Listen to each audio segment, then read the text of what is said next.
journey has been fun, but I promise the best is yet to come. Sony once ruled the roost with the PlayStation and the PlayStation 2. Here are some pitfalls Sony should do its best to avoid when the next PlayStation is revealed.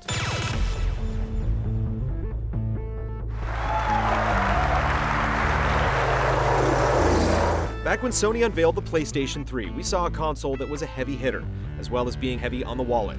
The inclusion of a Blu-ray drive, ample disk space, HDMI ports, and the powerful cell processor were great, but expensive, alienating some previous Sony stalwarts. Sure, we'll never forget Kaz Hirai's famous $599 bit, but if Sony were to outdo even itself and charge even higher figures, we'd consider that the first nail in the coffin. $599, $599, $599,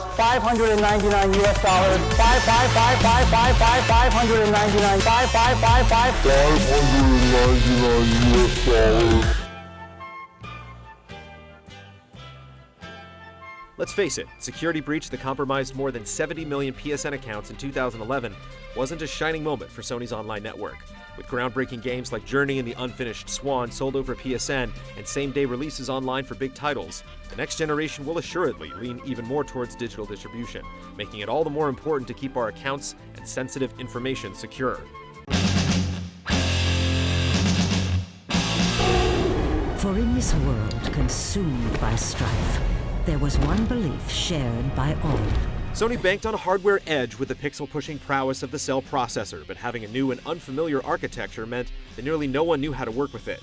Quality games in the console's early life cycle were low, while unoptimized third-party ports were high, pushing plenty of platform decisions towards Microsoft's greener pastures. By leveraging powerful yet proven pipelines, Sony can enter the next generation on steady footing, allowing developers to efficiently work with the hardware instead of around it. Let blast processing stay in the past. Feel better now?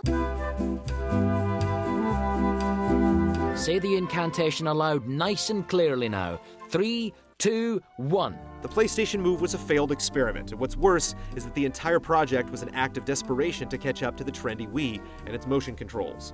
Sony hasn't led with innovative new ideas in a long time, and they can't afford to get caught in an arms race to copy the competition. The next PlayStation needs bold new ideas that set the trend, and the company should take a step back and look at what made its past consoles so successful.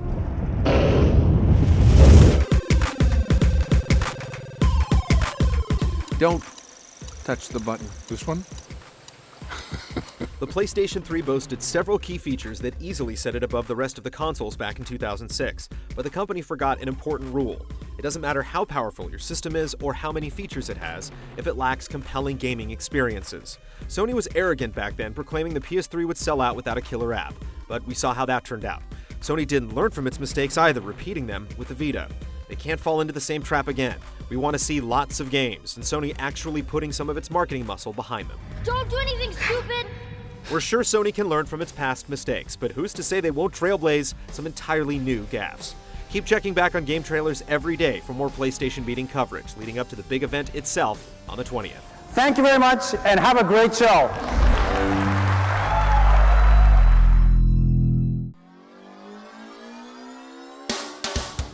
Is the next generation of gaming about to be revealed? On Wednesday, February 20th, be the first to know. Jeff Keighley and GT are live in New York City for the 2013 PlayStation meeting. Complete wall-to-wall coverage, all the breaking news as it happens live.